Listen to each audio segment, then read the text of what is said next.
Hello again. You're watching Today on eNCA DSTV channel 403 with me, Dan Moyane. Now, public-private partnerships are said to be key to unlocking and attracting investment. That's the view of Brand SA as they get ready to sell South Africa as an investment destination. Several economies have been ravaged by the COVID-19 pandemic, and of course, South Africa was not spared. What else can we expect at the 6th Nation Brand Forum that's taking place in Johannesburg this week? Well, I'm joined by the chairperson of the Brand SA board, Ms. Thandi Tobias. Ms. Tobias, good afternoon. Welcome to Today on eNCA. Thank you very much for your time. As you're busy, I'm sure you and your team finalizing preparations for tomorrow for the 6th forum to take place.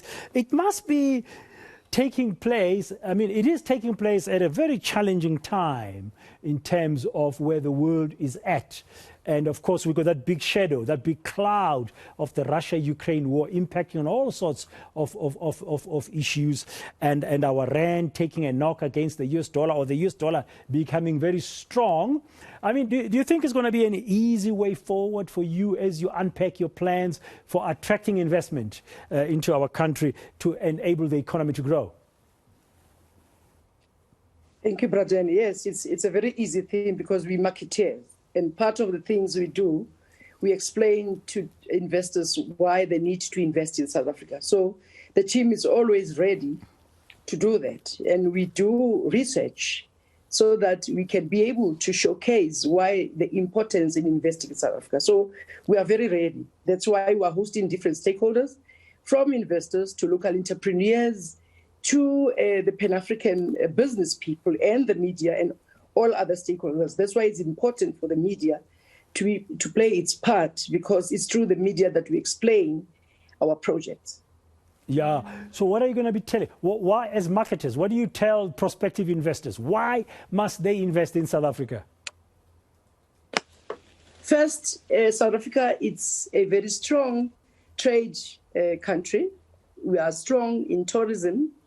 We are strong in financial sector. So it's very important to invest in a very stable commodity-based country like South Africa.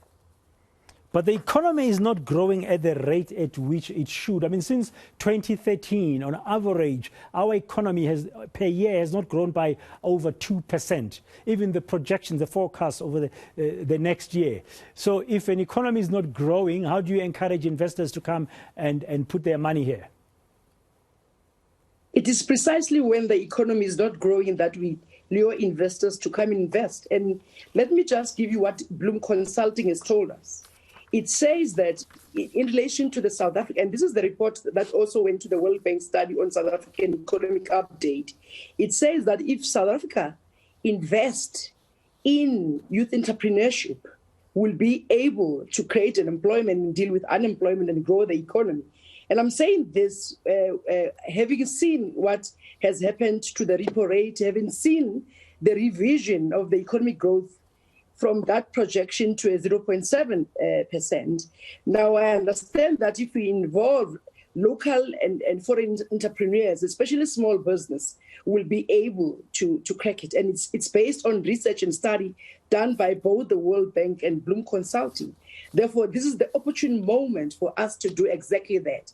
That's why we're involving youth entrepreneurs in South Africa, but we're also involving all business people that the president has spoken to, presented the employment package, and having canvassed the 1.2 trillion rands. This is the right moment for us to be able to do it, brother.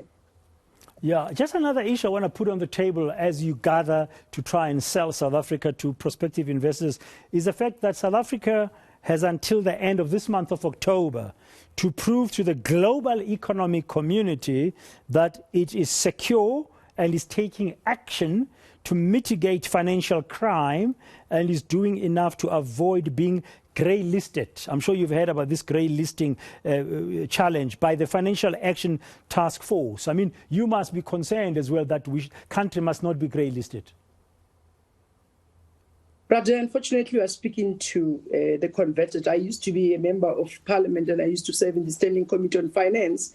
And when I saw that FATF wanted to grey-list South Africa, I alerted both the chair, both in the NCOP and the National Assembly, for them to finalize that piece of legislation so that South Africa is not grey-listed.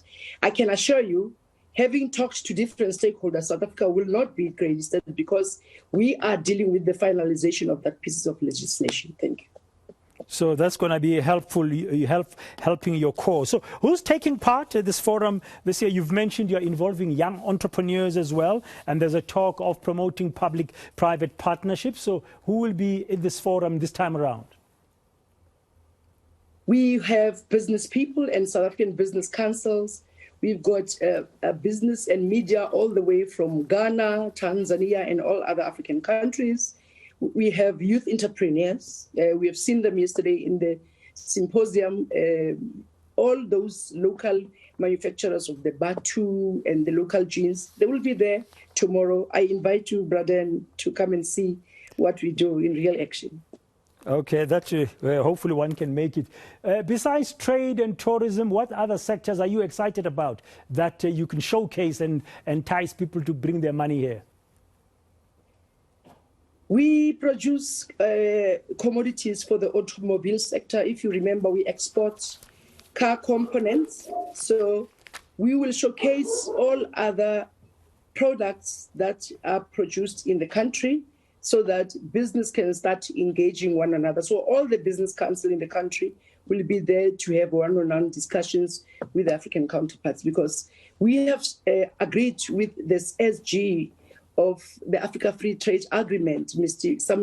Wamkelemene, to establish relations. So we are starting to move in getting into the African market and developing an African brand through an African brand forum. So we are engaging a lot of stakeholders.